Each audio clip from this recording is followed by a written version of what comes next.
में देश दुनिया की बड़ी खबरों के साथ हाजिर है मैं हूं आंचल आनंद। नमस्कार, आपके साथ मैं हूं चित्रा त्रिपाठी। बड़ी खबर से करेंगे शुरुआत। राज्यसभा में महंगाई पर चर्चा के दौरान वित्त मंत्री अरुण जेटली ने बढ़े रेल किराए का ठीकरा पिछली यूपीए सरकार पर थोप दिया। जेटली ने कहा कि जो रेल किराया अभी बढ़ा है वो तो दरअसल यूपीए के खाते का है। ये जो भाड़ा बढ़ा है ये आपके खाते का है, हमारे खाते में बढ़ता है कि नहीं बढ़ता वो आपको कल पता चलेगा। विरासत थी आपकी जो आप छोड़कर गए। जेटली ने यह भी कहा कि कांग्रेस वक्त पर कड़े फैसले लेने से बचती रही, जिससे रेलवे का ये बुरा हाल हो गया। उन्होंने कहा कि किराया नहीं बढ़ाया जाता तो रेल का चक्का जाम हो सकता था। किस स्थिति में रेल को छोड़कर गए हैं मेरे यूपीए के साथी, ये एक बार समझ। यात्रियों की ऊपर भाड़ा लगता था, उसके आधार पर रेल का घाटा 30,000 करोड़ रुपए बढ़ता, और अगर घाटा बढ़ता गया तो रेल का चक्का जाम भी हो सकता। सरकार ने महंगाई का ठीकरा भी पिछली सरकार पर ही फोड़ा। वित्त मंत्री अरुण जेटली ने दावा किया कि जैसे ही आलू प्याज की कीमतें बढ़ने लगी हमने इस पर लगाम लगाया। जैसे ही इस बार कीमत 25 रुपए को छूने लगी तो इस सरकार ने केवल दिल्ली में नहीं पूरे देश में कदम उठाने आरंभ कर दिए।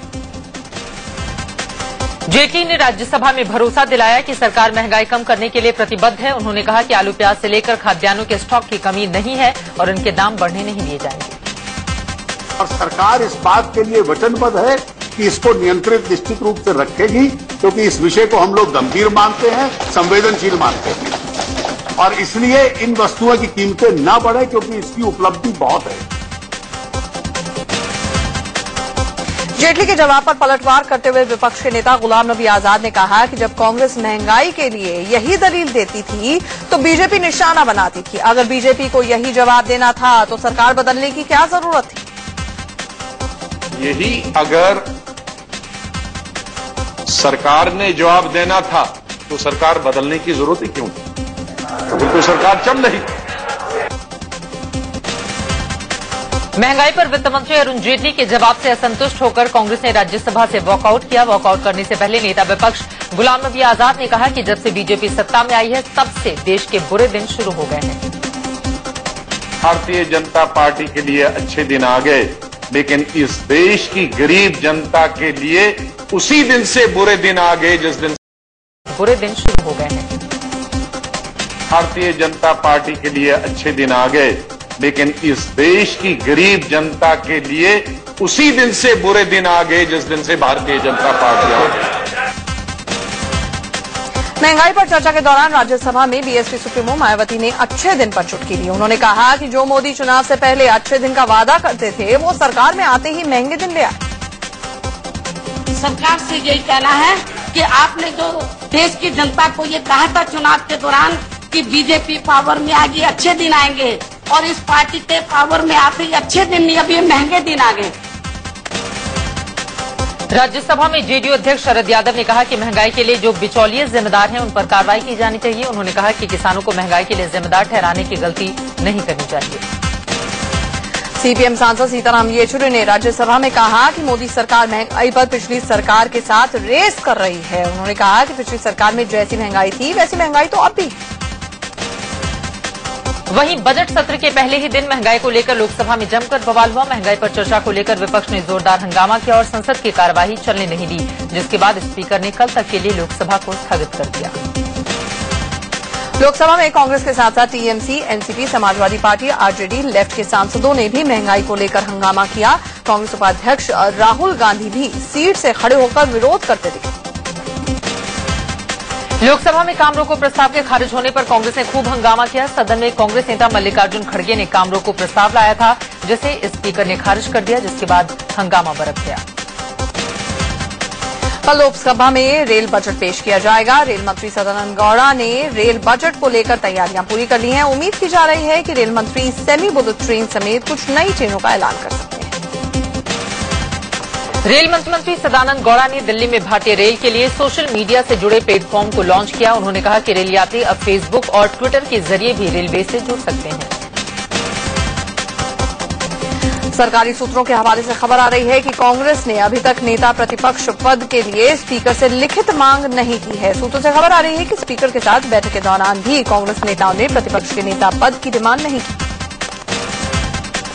सूत्र ये भी बता रहे हैं कि कांग्रेस नेता प्रतिपक्ष के लिए औपचारिक तौर पर मांग करने की जगह सियासत कर रही है। बताया जा रहा है कि कांग्रेस औपचारिक तौर पर गुजारिश करेगी तभी स्पीकर इस पर कुछ फैसला लेंगी। इस बीच खबर यह भी आ रही है कि कांग्रेस औपचारिक तौर पर लोकसभा स्पीकर सुमित्रा महाजन को एक ज्ञापन देगी और नेता प्रतिपक्ष के पद की भी मांग करेगी। इस ज्ञापन में कांग्रेस के 30 सांसदों के दस्तखत होंगे। वहीं सोनिया गांधी ने कांग्रेस को नेता प्रतिपक्ष पद का हकदार बताया है। कांग्रेस अध्यक्ष सोनिया गांधी ने कहा कि कांग्रेस सबसे बड़ी विपक्षी पार्टी है और नेता प्रतिपक्ष का पद हमें मिलना ही चाहिए। नेता प्रतिपक्ष पद पर मचे घमासान के बीच कांग्रेस ने स्पीकर सुमित्रा महाजन पर निशाना साधा है। कांग्रेस नेता आनंद शर्मा ने स्पीकर पर बीजेपी के इशारे पर काम करने का आरोप लगाया। उन्होंने कहा कि हमें नेता प्रतिपक्ष का पद नहीं देना असंवैधानिक है। महंगाई के खिलाफ संसद मार्च करने जा रहे दिल्ली प्रदेश कांग्रेस के नेताओं, कार्यकर्ताओं और पुलिस के बीच झड़प हो गई। जंतर मंतर पर ये कांग्रेसी संसद की ओर बढ़ रहे थे तो बैरिकेडिंग लगाकर इन्हें रोक दिया गया। इस दौरान जमकर हंगामा हुआ। कई कांग्रेस कार्यकर्ता पुलिस से भी भिड़ गए और बैरिकेडिंग पर खड़े होकर नारेबाजी शुरू कर दी। एक तरफ प्रदर्शनकारी थे तो दूसरी तरफ पुलिस वाले। जब कांग्रेसी हटने को तैयार नहीं हुए तो पुलिस ने लाठी के जोर पर खदेड़ना उन्हें शुरू कर दिया। कांग्रेस के इस प्रदर्शन के दौरान मोदी सरकार के खिलाफ जमकर नारेबाजी हुई। विरोध जताने के लिए कई कांग्रेसी कार्यकर्ता प्याज की मालाएं पहनकर पहुंचे थे। कांग्रेसी कार्यकर्ता नारे लगा रहे थे कि अच्छे दिन नहीं, महंगे दिन आ गए हैं। कांग्रेस के इस प्रदर्शन में मोदी सरकार के खिलाफ तरह तरह के पोस्टर्स लहराए जा रहे हैं। रेल किराए में बढ़ोतरी और पेट्रोल के बढ़े दाम को लेकर इन पोस्टरों में प्रधानमंत्री नरेंद्र मोदी के खिलाफ निशाना साधा गया। दिल्ली से सटे फरीदाबाद में भी कांग्रेस ने महंगाई को लेकर मोदी सरकार के खिलाफ मोर्चा खोला। रोहतक से कांग्रेस सांसद दीपेंद्र सिंह हुड्डा के नेतृत्व में कांग्रेसी कार्यकर्ताओं ने प्रदर्शन किया। फरीदाबाद में कांग्रेस ने प्रदर्शन के दौरान मोदी सरकार के खिलाफ जमकर नारेबाजी भी की। कांग्रेस ने रेल के बढ़े किराए और पेट्रोल के दाम में हुई बढ़ोतरी को वापस लेने की मांग की। गुजरात के जामनगर में बढ़ती महंगाई को लेकर कांग्रेसी कार्यकर्ताओं ने मोदी सरकार के खिलाफ अनोखा प्रदर्शन किया। मोदी का मुखौटा पहनकर एक आदमी को गधे पर बिठाकर जुलूस निकाला गया। मोदी का मुखौटा पहने आदमी के गले में गैस के सिलेंडर का पोस्टर और सब्जियों की माला लटकाई गई। महंगाई के विरोध में मोदी बने आदमी पर लोगों ने जूते और चप्पल बरसाए। कई प्रदर्शनकारियों ने भी अपने अपने गले में सब्जियों की माला डाली थी। साथ ही कई लोगों ने सड़क पर बैलगाड़ी चलाकर पेट्रोल की बढ़ी कीमतों के विरोध में प्रदर्शन किया। महंगाई के खिलाफ बीएसपी ने भी मोर्चा खोल दिया है। लखनऊ में विधानसभा के बाहर बीएसपी नेताओं ने मोदी सरकार के खिलाफ प्रदर्शन किया। एसपी सुप्रीमो मुलायम सिंह यादव ने महंगाई पर पीएम मोदी पर चुटकी लेते हुए कहा कि प्रधानमंत्री ने कहा था वो सत्ता में आते ही महंगाई खत्म कर देंगे, लेकिन कम करने की जगह उन्होंने महंगाई बढ़ा दी है। तो वायदा किया था आते ही महंगाई खत्म कर देंगे, खत्म भी नहीं की, कम भी नहीं की। देश के गरीबी को लेकर नई परिभाषा सामने आई है। आरबीआई के पूर्व गवर्नर सी रंगराजन कमेटी के मुताबिक गांव में 32 रुपए हर रोज खर्च करने वाला आदमी गरीब नहीं है, जबकि शहर में 47 रुपए रोजाना खर्च करने वाले को गरीब नहीं माना जाएगा। मोदी सरकार को पेश की गई रंगराजन कमेटी की रिपोर्ट के मुताबिक देश का हर तीसरा आदमी गरीब है। देश में पिछले एक साल में गरीब 9.5 करोड़ बढ़ गए हैं। इस रिपोर्ट के बाद गरीबी रेखा पर नए सिरे से बहस शुरू हो गई है। 2011-2012 में यूपीए सरकार के दौरान सुरेश तेंदुलकर कमेटी ने भी गरीबी और अमीरी को लेकर रिपोर्ट दी थी, जिसके मुताबिक गांवों में रहने वाला एक आदमी अगर रोजाना 27 रुपए खर्च करता है तो वो गरीब नहीं है, जबकि शहर वालों के लिए इसकी लिमिट 33 रुपए रखी गई। समाजवादी पार्टी के महासचिव नरेश अग्रवाल ने रंगराजन कमेटी की रिपोर्ट को गरीबों का मजाक बताया। उन्होंने कहा कि सी रंगराजन पर निशाना साधते हुए कहा कि मैं रोज 100 रुपए देता हूं, वो गांव में रहकर दिखाएं। रंगराजन जी को हम 100 रुपए रोज देंगे अपनी तरफ से, और वो सिर्फ गांव में रहकर अगर एक दिन दिखा दे, दोनों टाइम भरपेट भोजन खा लें, तो हम समझें उनकी रिपोर्ट कहीं सही है। जेडीयू नेता अली अनवर ने भी गरीबी पर आई रिपोर्ट की निंदा की है। उन्होंने कहा है कि ब्यूरोक्रेट्स को जमीनी हकीकत का क्या पता। इतना में अभी खाना नहीं मिलता है। असल में ये जो ब्यूरोक्रेट्स ये सब काम करते हैं, उनको जमीनी हकीकत का पता नहीं है। एनसीपी नेता तारिक अनवर ने कहा है कि गरीबी पर आई रिपोर्ट पर सरकार को पुनर्विचार की जरूरत है। 32 रुपए में गांव में और 47 रुपए में शहर में लोगों का जीवन पालन पोषण हो सकता है, मुझे तो ऐसा नहीं लगता है और सरकार को इस पर पुनः विचार करना। गरीबी पर आई रंगराजन कमेटी की रिपोर्ट पर बीजेपी ने गोलमोल जवाब दिया है। उन्होंने कहा है कि मोदी सरकार सारी नाकामियों को दूर करेगी। हमें पूरा विश्वास है कि नरेंद्र मोदी जी की सरकार इन तमाम चुनौतियों पर सफलता पाएगी और तमाम जो बद से बदतर हालात रहे हैं, जो नाकामियों के निशान हैं, उन नाकामियों के निशान को। बीएसपी सुप्रीमो मायावती ने गरीबी पर आई रिपोर्ट को गरीबों के साथ मजाक बताया। मायावती ने कहा कि न हम पिछली सरकार की रिपोर्ट से सहमत हैं और न इस सरकार की रिपोर्ट से। ये केवल गरीबों के साथ मजाक हो रहा है, इसलिए सरकार को उन आंकड़ों से सहमत है, ना इस वर्तमान सरकार में जो अभी कमेटी की रिपोर्ट आई है रंगराजन की, उससे भी हमारी पार्टी सहमत नहीं है। बजट सत्र शुरू होते ही शेयर बाजार में भी बहार आ गई। सुबह बाजार खुलते ही सेंसेक्स ने जोरदार छलांग लगाई और 26,000 का स्तर पार कर लिया। दिन भर शानदार कारोबार के बाद 138 अंकों की उछाल के साथ सेंसेक्स 26,100 पर बंद हुआ। शेयर बाजार में रिकॉर्ड तेजी का असर न सिर्फ सेंसेक्स बल्कि निफ्टी में भी देखने को मिला। सुबह कारोबार शुरू होते ही निफ्टी 26 अंक चढ़कर 7,800 के करीब पहुंच गया और दिन भर के उतार चढ़ाव के बाद 33 अंक चढ़कर 7,787 पर बंद हुआ। संसद के बाहर महिला संगठनों ने तपस्पाल पर कार्रवाई करने समेत कई महिलाओं के मुद्दों को लेकर प्रदर्शन किया। महिलाओं ने पोस्टर लेकर जमकर नारेबाजी। पुलिस ने महिला प्रदर्शनकारियों से हंगामा रोकने को कहा, लेकिन वो नहीं मानी, जिसके बाद पुलिस ने पकड़कर उन्हें वहां से हटा दिया। लखनऊ में विधानसभा के बाहर बीएसपी ने यूपी सरकार के खिलाफ जोरदार प्रदर्शन किया। यूपी की कानून व्यवस्था को लेकर बीएसपी नेताओं कार्यकर्ता मार्च करते हुए विधानसभा तक पहुंचे और अखिलेश सरकार के खिलाफ जमकर नारेबाजी की। बीजेपी की महिला मोर्चा ने भी विधानसभा के सामने यूपी की अखिलेश सरकार के खिलाफ प्रदर्शन किया। सूबे में लगातार बढ़ रही रेप की घटनाएं और महिलाओं के खिलाफ हो रही हिंसा के विरोध में बीजेपी ने प्रदर्शन किया। सुप्रीम कोर्ट ने शरीयत कोर्ट को लेकर ऐतिहासिक फैसला सुनाते हुए कहा कि इसे कानूनी मान्यता देने से इनकार किया। कोर्ट ने कहा कि शरीयत का फतवा मानना जरूरी नहीं। कोर्ट ने इस बात से नकारा कि जो कि मुफ्ती या दारुल कज़ा या किसी भी नाम से इनको कहते हैं, वो पैरेलल कोर्ट्स नहीं है, क्योंकि इनको कोई लीगल सैंक्शन नहीं है। सुप्रीम कोर्ट ने शरीयत कोर्ट पाबंदी नहीं लगाई, लेकिन इसे संवैधानिक मानने से इनकार कर दिया। कोर्ट ने कहा कि शरीयत कोर्ट को राय देने का अधिकार है, लेकिन वो 2 लोगों के मामले में ना पड़े। सुप्रीम कोर्ट ने कहा कि किसी दारुल कज़ा को तब तक किसी के अधिकारों के बारे में फैसला नहीं करना चाहिए जब तक वो खुद इसके लिए उनके पास नहीं आता। सुप्रीम कोर्ट ने लेफ्टिनेंट जनरल दलबीर सिंह सुहाग को अगला सेना प्रमुख नियुक्त करने के केंद्र के फैसले पर रोक लगाने से इनकार कर दिया है। सुप्रीम कोर्ट ने इस मामले में एक अर्जी पर सुनवाई के दौरान कहा, जनरल सुहाग की नियुक्ति पर रोक नहीं लगाई जा सकती।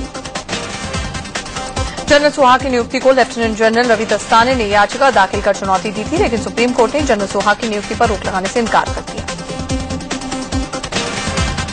दिल्ली का मुख्यमंत्री रहते हुए धरना प्रदर्शन करने के मामले में आम आदमी पार्टी के संयोजक अरविंद केजरीवाल को सुप्रीम कोर्ट से बड़ी राहत मिली है। धरने को असंवैधानिक बताते हुए केजरीवाल पर कार्रवाई को लेकर दाखिल जनहित याचिका सुप्रीम कोर्ट ने खारिज कर दी। सुप्रीम कोर्ट ने कहा कि चूंकि अरविंद केजरीवाल इस समय मुख्यमंत्री नहीं है, इसलिए अब इस याचिका का कोई मतलब नहीं रह जाता। सुप्रीम कोर्ट ने ई रिक्शा बैन करने की मांग से संबंधित एक जनहित याचिका पर सुनवाई करते हुए केंद्र सरकार को नोटिस जारी किया है। सुप्रीम कोर्ट ने सरकार से पूछा है कि ई रिक्शा को लेकर मोटर व्हीकल एक्ट में क्या प्रावधान है। कोर्ट ने सरकार से 10 हफ्ते में जवाब मांगा है। सुप्रीम कोर्ट ने मुंबई की कैंपाकोला सोसाइटी के लोगों के विरोध प्रदर्शन पर सख्त रुख अपनाया। कोर्ट ने कहा कि कानूनी मसलों को कानून के हिसाब से ही सुलझाना ठीक रहेगा। इस मामले में विरोध प्रदर्शन न किए जाए। मुंबई के चर्चित पल्लवी पुरकायस्थ मर्डर केस में मुंबई सेशन कोर्ट ने हत्यारे सिक्योरिटी गार्ड सज्जाद को उम्र कैद की सजा सुनाई है। 30 जून को कोर्ट ने सज्जाद को दोषी ठहराया था और 3 जुलाई को उसकी सजा पर बहस भी हुई थी। पल्लवी के परिजन हत्यारे को उम्र कैद की सजा मिलने से संतुष्ट नहीं है। पल्लवी की मां सुनीता ने कहा है कि हम फैसले के खिलाफ हाईकोर्ट में अपील करेंगे।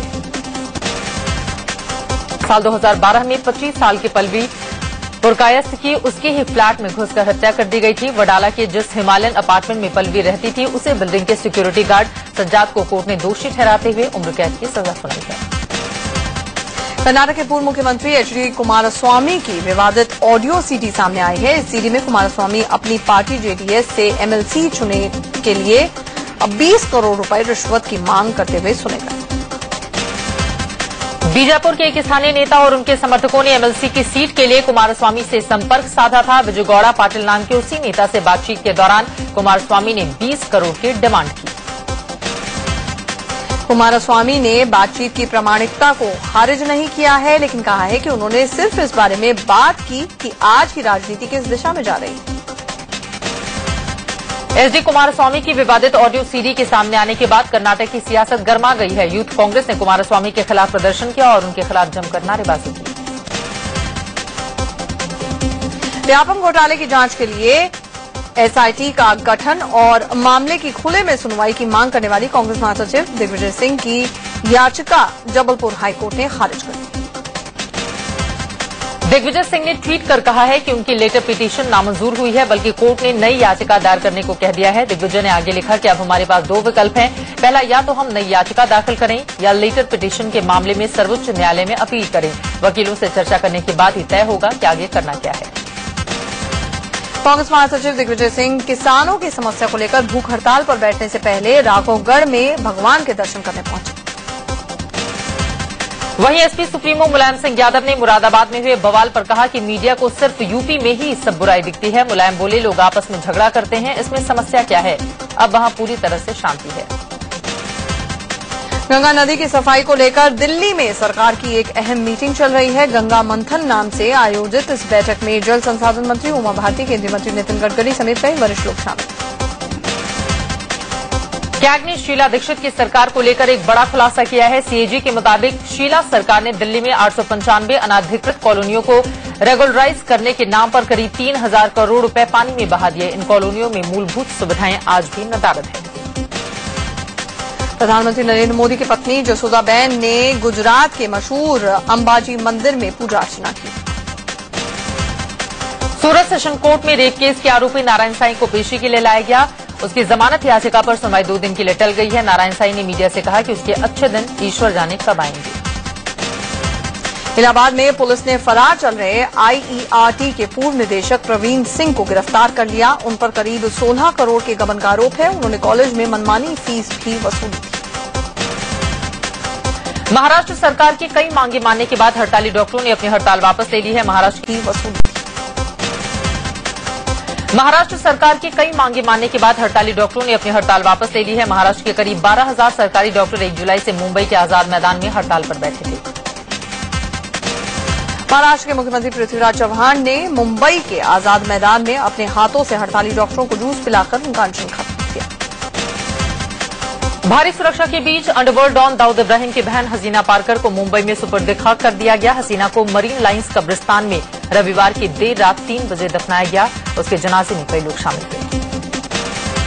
हसीना पारकर के जनाजे को लेकर सुरक्षा के कड़े इंतजाम किए गए थे। मुंबई पुलिस के अलावा स्टेट रिजर्व पुलिस फोर्स भी तैनात थी।